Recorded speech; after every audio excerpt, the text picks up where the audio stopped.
അൽഹംദുലില്ലാഹി റബ്ബിൽ ആലമീൻ വസ്സലാത്തു വസ്സലാമു അലാ സയ്യിദിനാ മുഹമ്മദിൻ വആലിഹി വസ്വഹ്ബിഹി അജ്മഈൻ അമ്മാ ബഅദ്. പ്രിയ സഹോദരങ്ങളെ, തിരുനബി സല്ലല്ലാഹു അലൈഹി വസല്ലമ തങ്ങളുമായി ബന്ധപ്പെട്ട ചില കാര്യങ്ങൾ സംസാരിക്കണമെന്നാണ് ആഗ്രഹിക്കുന്നത്. ഇപ്രാവശ്യം ഉദ്ദേശിക്കുന്നത് നമ്മുടെ നാട്ടിൽ അല്ലെങ്കിൽ മലയാളികളുള്ള എല്ലാ ഭാഗത്തും ജനകീയമായി എല്ലാ കാലങ്ങളിലും നടത്തപ്പെടുന്ന മൗലിദ് ഷരീഫാണ് മങ്കൂസ് മൗലിദ് എന്ന പേരിൽ അറിയപ്പെടുന്ന മൗലിദ്.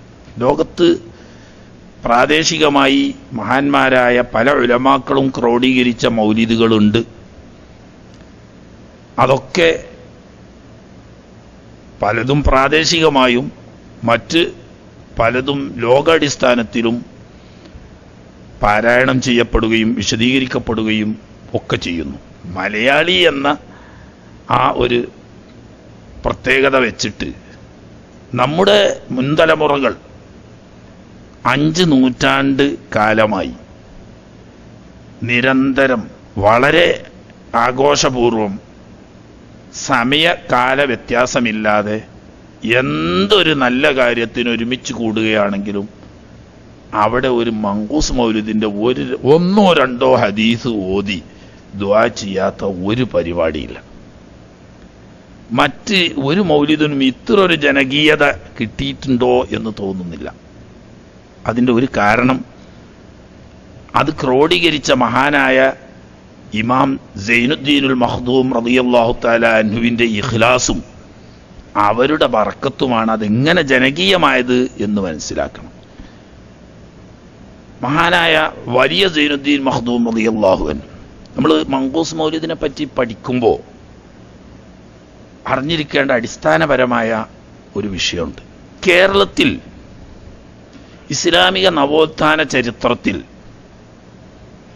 ഏറ്റവും പ്രധാന നാഴികക്കല്ലാണ് പൊന്നാനി മഖ്ദൂമുമാരുടെ ചരിത്രം. വിജ്ഞാനത്തിൻ്റെ ഒരു വിസ്ഫോടനം തന്നെ മഖ്ദൂമുമാരിലൂടെ മലബാർ കണ്ടു.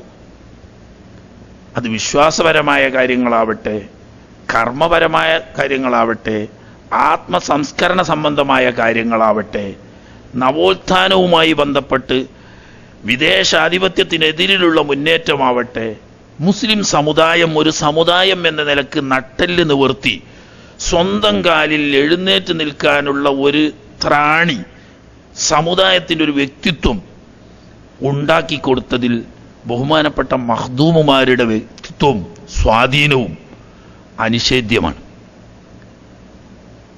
കേവലം വ്യക്തിപരമല്ല, ഇഖ്ലാസും ഇൽമും ഇബാദത്തും 3 കൂടി ഒത്തൊരുമിച്ചതിൻ്റെ ബറക്കത്താണ് ബഹുമാനപ്പെട്ട മഖ്ദൂമുമാർക്ക് ഇങ്ങനെ ഒരു നേട്ടം ഉണ്ടാക്കിയെടുക്കാൻ സാധിച്ചത് എന്ന് മനസ്സിലാക്കാം.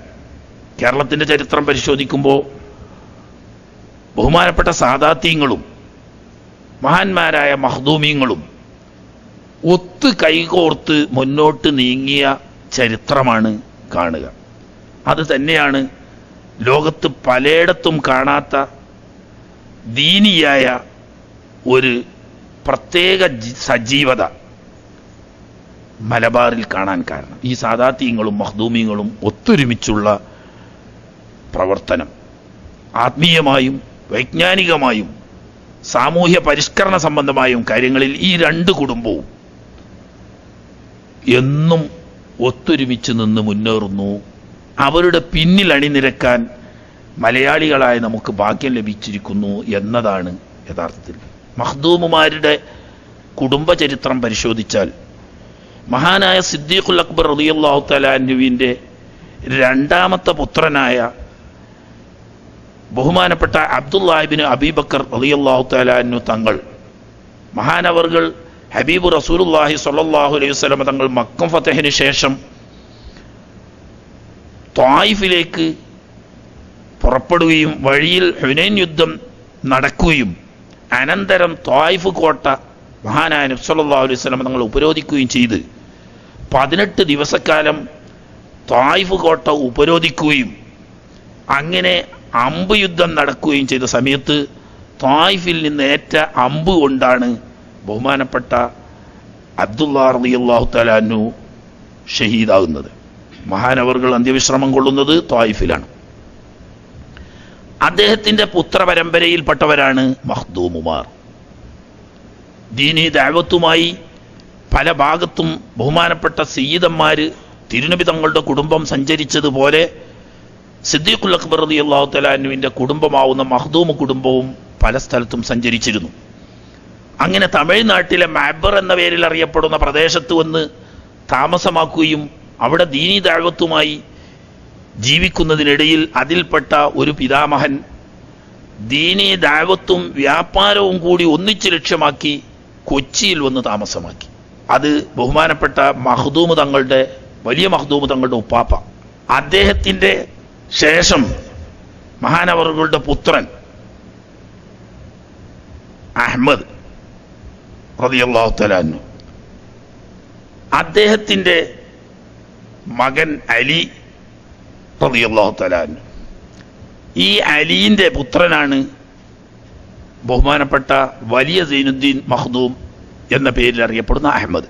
താൻ കുട്ടിയാകുന്ന സമയത്ത് പിതാവ് വഫാത്തായപ്പോൾ പിതൃവ്യൻ അന്ന് പൊന്നാനിയിലുണ്ട്.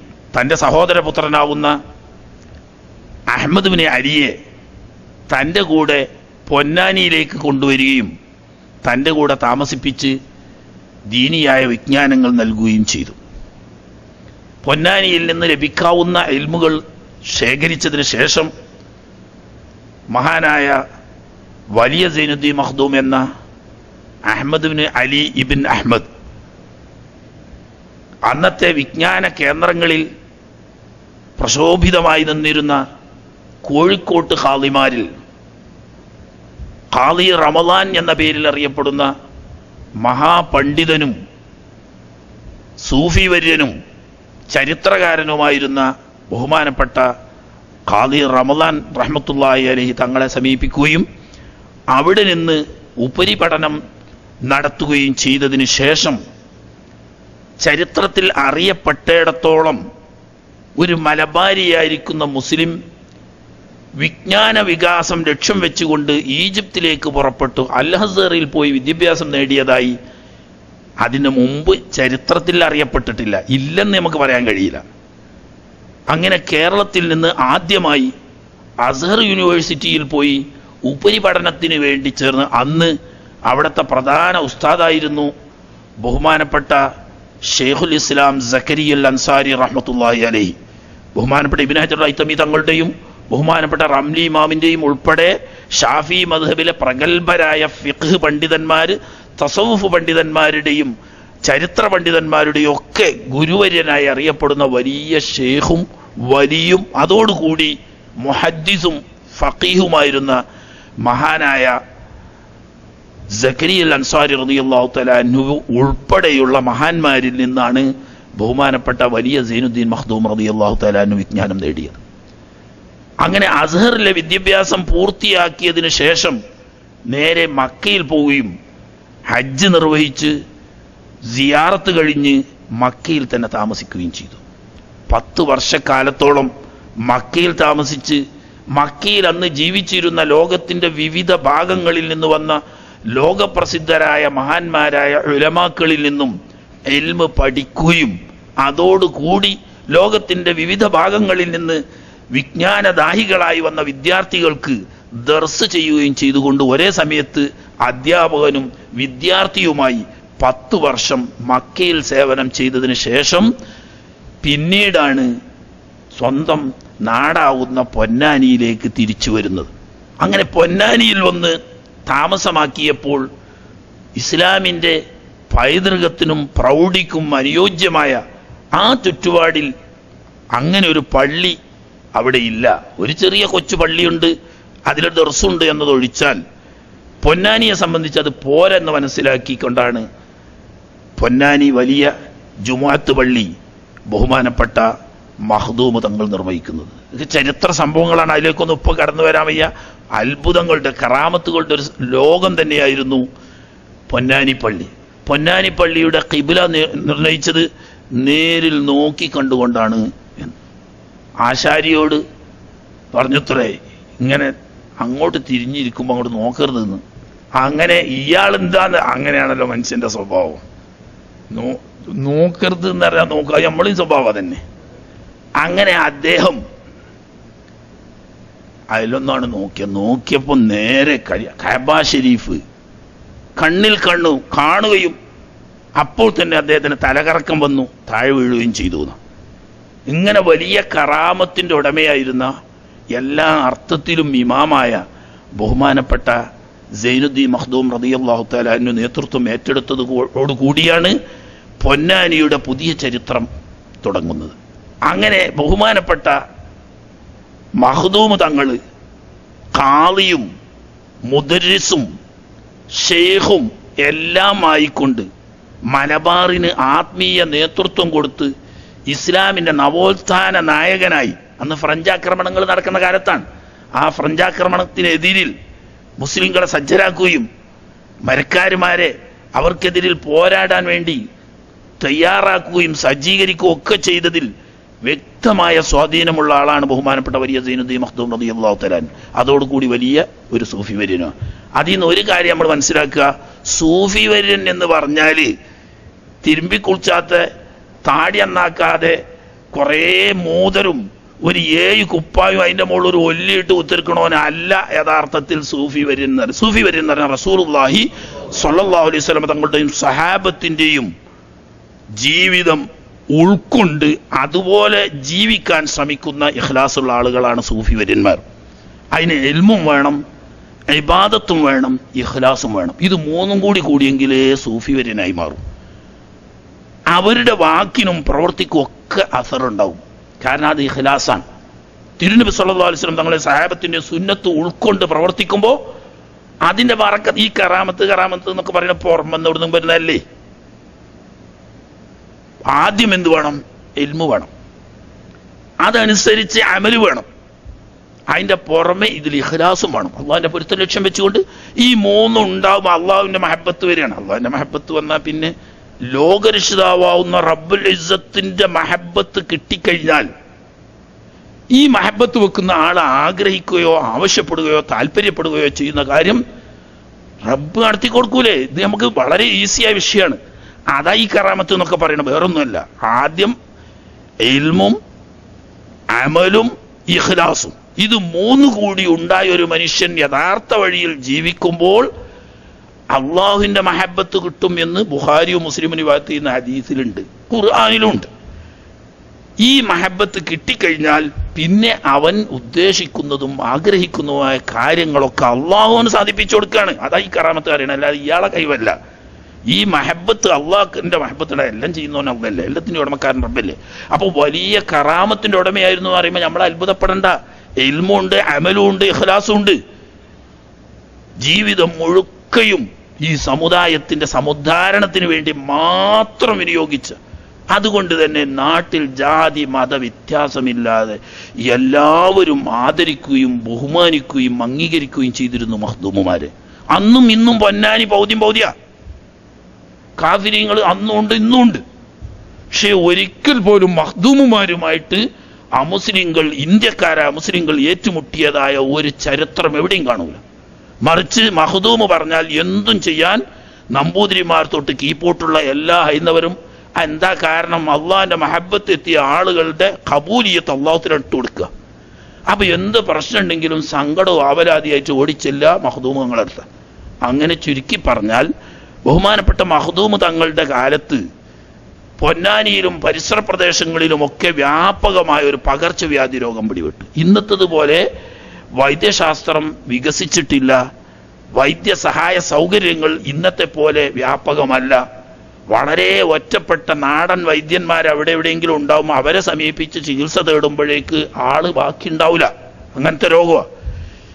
എല്ലാ പ്രശ്നത്തിനും മഖ്ദൂമിനെ സമീപിക്കുന്നത് പോലെ ഈ വബാദീനം പിടിപെട്ടപ്പോൾ ബഹുമാനപ്പെട്ട മഖ്ദൂമ് തങ്ങളെ സമീപിച്ചുകൊണ്ട് പറഞ്ഞു, തങ്ങളെ ആളുകൾ ദിവസം തോറും മരണപ്പെട്ടുകൊണ്ടിരിക്കുകയാണ്, വ്യാപകമായ രോഗം പല പ്രദേശങ്ങളിലേക്കും ഇനിയും വികസിച്ചു കൊണ്ടിരിക്കുകയാണ്, ഈ പ്രശ്നത്തിനൊരു പരിഹാരം വേണമെന്ന് പറഞ്ഞപ്പോൾ ബഹുമാനപ്പെട്ടവർ നിർദ്ദേശിച്ചതാണ് തിരുനബി സല്ലല്ലാഹു അലൈഹി വസല്ലമ തങ്ങളുടെ മദ്ഹ്, അവിടുത്തെ ഗുണഗണങ്ങൾ പറയുന്ന മൗലിദുകൾ വ്യാപകമായി നടത്തുക.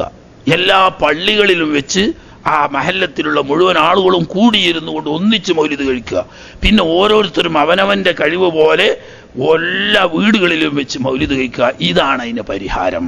അപ്പൊ നോക്കുമ്പോൾ അന്ന് ഇൽമുള്ള ആളുകളൊക്കെ സാധാരണക്കാരുടെ ഇടയിൽ കുറവാണേ, ആലിമീങ്ങളും കുറവാ.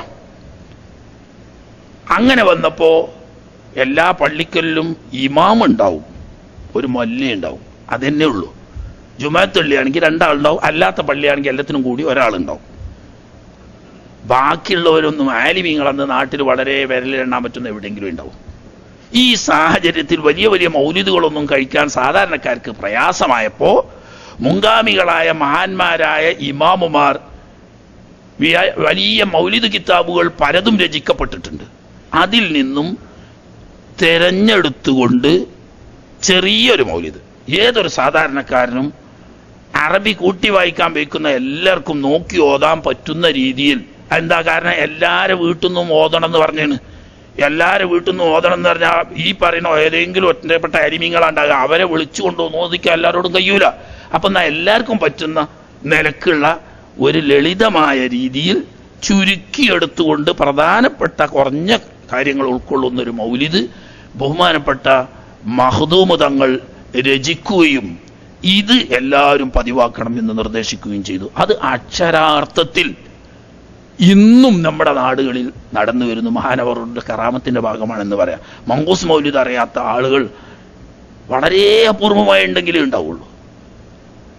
അപ്പോൾ ഇത് ചരിത്രം പാശ്ചാത്യം ആദ്യം പറഞ്ഞ എന്തിനാന്ന് ചോദിച്ചാൽ അതിലിങ്ങനെ കേൾക്കുമ്പോൾ അങ്ങനെയൊക്കെ ഉണ്ടാവുമോ, അതൊക്കെ ശരിയാണോ എന്ന് ചിന്തിക്കുന്നത് നമ്മുടെ അറിവില്ലായ്മയാണ് എന്ന് മനസ്സിലാക്കിയാൽ മതി. ബഹുമാനപ്പെട്ട മഖ്ദൂം തങ്ങൾ പോലത്തൊരു പണ്ഡിതൻ കേരളത്തിൽ ചരിത്രത്തിൽ അതിൻ്റെ മുമ്പ് അറിയപ്പെട്ടിട്ടില്ല. ഇന്നും നോക്കിങ്ങൾ ലോകത്ത് മഖ്ദൂമുകാരുടെ പൈതൃകമായി ലഭിച്ച വിജ്ഞാന ഗ്രന്ഥങ്ങൾ ലോകത്തെ മുസ്ലിം യൂണിവേഴ്സിറ്റികൾ ഇന്നും പഠിപ്പിച്ചുകൊണ്ടിരിക്കുകയാണ്. നമ്മളൊരു മലബാരി ഉണ്ടാക്കിയ ഈജിപ്തുകാരനും യമൻകാരനുമായ മഹാന്മാരായ പണ്ഡിതന്മാർ അതിന് വ്യാഖ്യാന ഗ്രന്ഥങ്ങൾ എഴുതുകയാണ്. അത്ര വലിയ പണ്ഡിതന്മാരും ഹദീസിലും ഫിഖ്ഹിലും അഖീദയിലും ചരിത്രത്തിലും ആത്മസംസ്കരണ രംഗത്തും ഇമാമായി ലോകം അംഗീകരിക്കുന്ന ഒരു വലിയ മഹാൻ ശരിക്ക് അറിയുന്ന ഒരാളോട് മൗലിദിൽ പറയുന്ന ഏത് കാര്യം ചോദിച്ചാലും അതിന് തെളിവെന്താണെന്ന് ചോദിച്ചാൽ മങ്കൂസുൽ മൗലിദിൽ പറഞ്ഞിട്ടുണ്ട് എന്ന് പറഞ്ഞാൽ അത് രേഖയാക്കാൻ പറ്റുന്ന അത്രയും യോഗ്യനാണ് ബഹുമാനപ്പെട്ട മഖ്ദൂം തങ്ങൾ. പറഞ്ഞേക്ക് ഏതെങ്കിലും മൊല്ലാമാരെ എവിടെന്നെങ്കിലും ക്രോഡീകരിച്ചതല്ല ഇത്. മാത്രമല്ല ബഹുമാനപ്പെട്ട അഹ്മദ് ബിൻ ഹജർ അൽ ഹൈത്തമി റളിയല്ലാഹു തആല അൻഹു ആണ് അതിൻ്റെ അവസാനത്തിൽ കൊടുത്ത ആ ദുആ ക്രോഡീകരിച്ചത് എന്നാണ് ചരിത്രം പറയുന്നത്.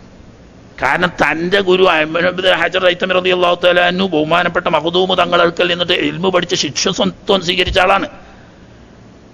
മഹാനവറുകളുടെ ഷെയ്ഖായി കാണുന്ന ആളുമാണ്. സക്കരിയ അൻസാരിയെ ഷെയ്ഖായി കാണുന്നത് പോലെ ബഹുമാനപ്പെട്ട മഖ്ദൂം തങ്ങളെ ഷെയ്ഖായി കാണുന്ന ആളാണ്. അങ്ങനെ ദുആ എഴുതിയ കൂട്ടത്തിൽ വലിയക്കൽ അദീം എന്ന് പ്രത്യേകം എടുത്തു പറഞ്ഞത് ബഹുമാനപ്പെട്ട മഖ്ദൂം തങ്ങളെ ഉദ്ദേശിച്ചുകൊണ്ടാണ് എന്നാണ് ചരിത്രം പറയുന്നത്. അപ്പൊ അത്ര വലിയ മഹാനായ സൈനുദ്ദീൻ മഖ്ദൂം റളിയല്ലാഹു തആല ഏകദേശം 500 കൊല്ലായി.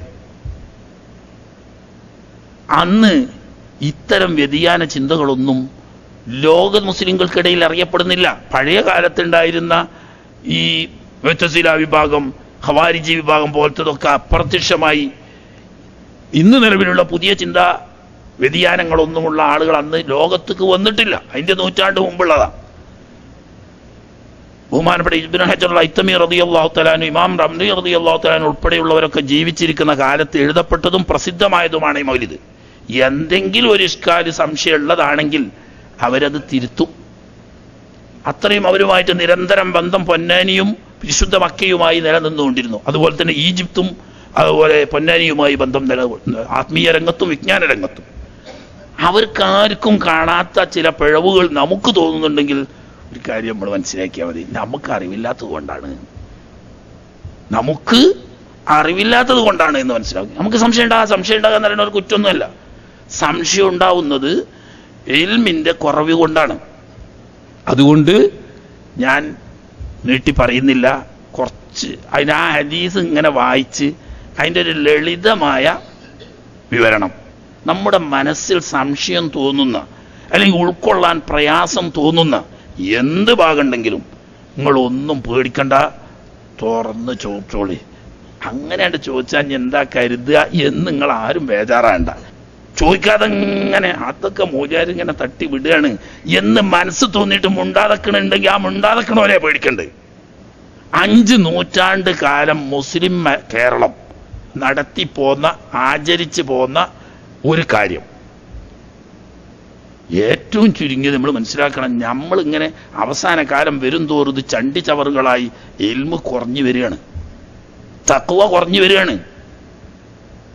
മുമ്പുള്ളവരങ്ങനെയല്ല, വലിയ വലിയ വലിയ വിജ്ഞാനത്തിന്റെ പർവ്വത സമാനരായിരിക്കുന്ന മഹാന്മാരായിരുന്നു. തഖ്വയിലോ ഇഖ്ലാസിലോ തുല്യതയില്ലാത്ത വ്യക്തിത്വങ്ങളായിരുന്നു.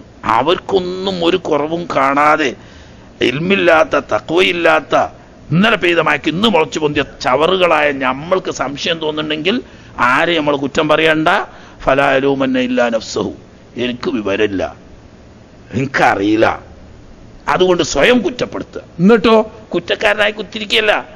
അത് പരിഹരിക്കാനുള്ള വഴിയാണ് നമ്മൾ സംശയം ചോദിച്ച് തെറ്റിദ്ധാരണകൾ ഉണ്ടെങ്കിൽ അത് തിരുത്തി നമ്മുടെ മനസ്സിന് ശിഫാ വരുന്ന നിലക്കത് ഉൾക്കൊള്ളുക. അല്ലാഹു സുബ്ഹാനഹു വ തആല അവൻ്റെ ഹബീബിനോടുള്ള മഹബത്ത് നമ്മുടെ കൽബിൽ നൽകുമാറാകട്ടെ.